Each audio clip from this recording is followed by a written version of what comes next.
Okay, so here we are in Max MSP, which I've shown quite a lot of you before, but it's a program you can use to build other programs, and I'm here to show you a little bit about ultrasound technology. Well, not technology, but just a bit about ultrasound, because the way that I'm hoping to locate the orange and the apple is using out ultrasound. So one of them is listening out for the other one. An ultrasound is frequencies which are higher than you can hear. Bats can maybe hear them, and dogs, and younger people are better at, just can have a higher frequency range. They can hear higher frequencies. So for us, what we're probably looking at is above 20 hertz, which that's where officially ultrasound starts anyway, but that's also the point where you stop really being able to hear it. And I'll explain what hertz is as well. So here, what I've built here is a little machine. This little bit here, this box, where it says cycle 440, that represents the hertz, which when you're talking about a sine wave, that's the number of repetitions which happen in a second.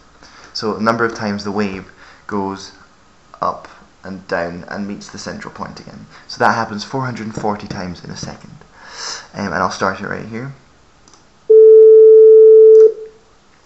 And it just sounds like a whine, because what it is almost every other sound you hear is textured by all sorts of things. But here it's a completely digitally generated wave. It's perfect in that sense, but also completely unnatural. You wouldn't come across this anywhere else, really, naturally speaking. Which is why it is lifeless. There's no real acoustics there. There's nothing like that. So the lower this number here, the 440 we've got going on, the lower this note is, and the higher it is, the higher the note. And once you get up to 20 kilohertz, which is 20,000 of these, that's at the point where you stop hearing. And so, we've got this lovely whine right here, and I'll just demonstrate that. If you move this box here refers to this number here. So if you move the number up, it gets higher, and you move it lower.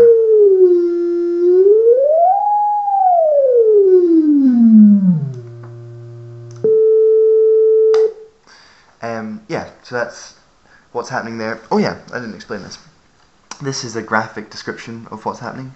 You can see the wave here, and this little box here represents frequencies. So they're all quite low, and again, if you watch this box as I start this and move this up,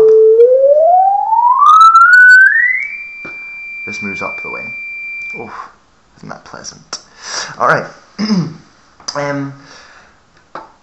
But I do think waves like this are really interesting just in the first place, because they're so clean.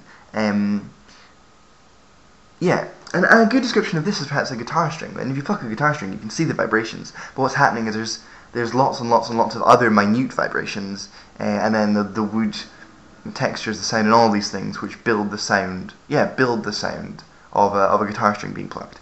So I mean, it's evident in the way that strings vibrate, and in all sorts of places, these waves. And what I'm going to do just now, actually, is, because you can hear you must have done this in science maybe, actually, because you can hear the wave cycle if you put one against the other. So we've got these two here, this one here, and this one here, which are both 440. And if I start them, and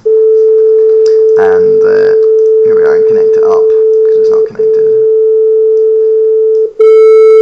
it just gets twice as loud. And what I just did there is this part is where the sound comes out. So I just connected this system, the second tone, this bit here, into the sound. So this is taking care of the first tone, this is taking care of the second tone. This starts the sound, this stops the sound.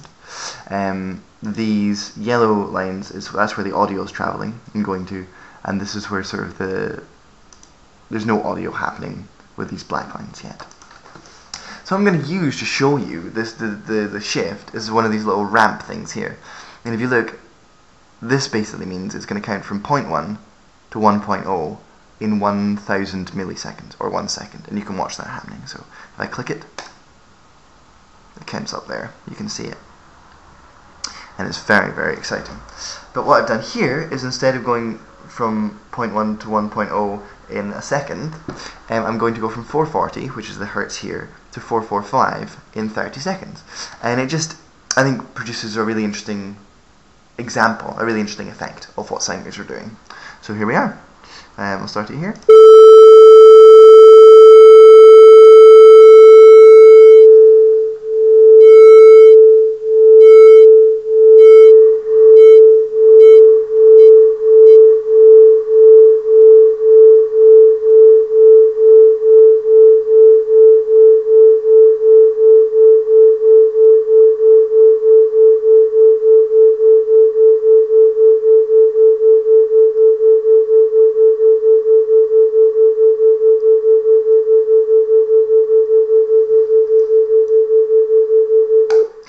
And all that is just this,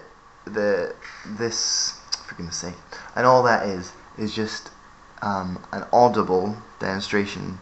Obviously it's audible, these are sine waves, sorry.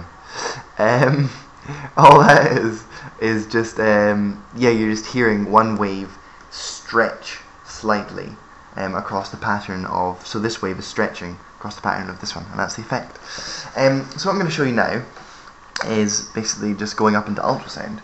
It's going to be limited, so yeah, all I'm going to do is move this number here up and up and up and up and up and up and up. But it's going to be limited by the microphone of the camera. Sorry, by the microphone, which has a certain frequency cutoff point, which is below ultrasound. And that's the problem I'm trying to tackle just now, is how to receive ultrasound and put it into the computer. Because once I've got that, I think I can do things with the information it's receiving, like the level of volume. But anyway, so this is just going up into ultrasound. It'll be quite unpleasant. Enjoy it.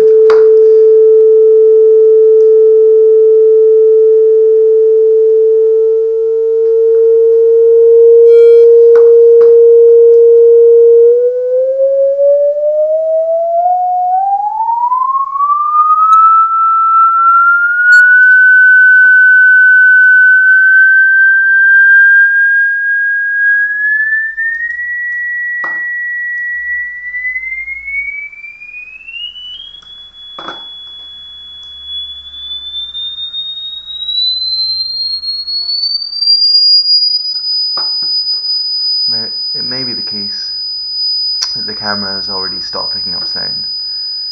I've got my numbers a bit wrong, actually. I'm not sure.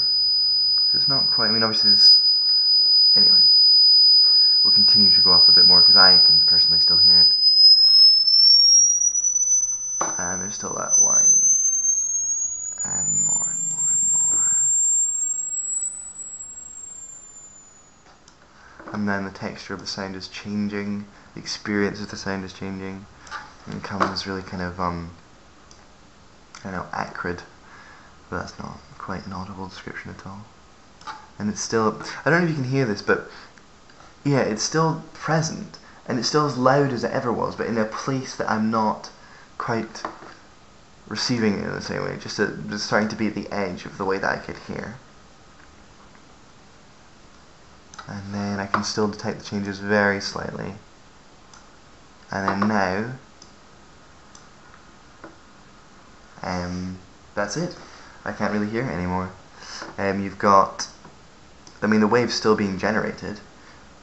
Yeah, but you can't hear it. So what I'm hoping to do is, again, build another little thing like this that's only looking for, say, this number of hertz, and cuts out all the other frequencies.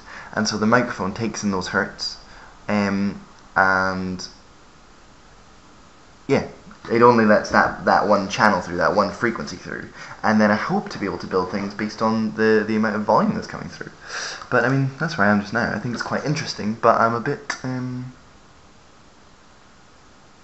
don't know, it's challenging too. Quite interested in it.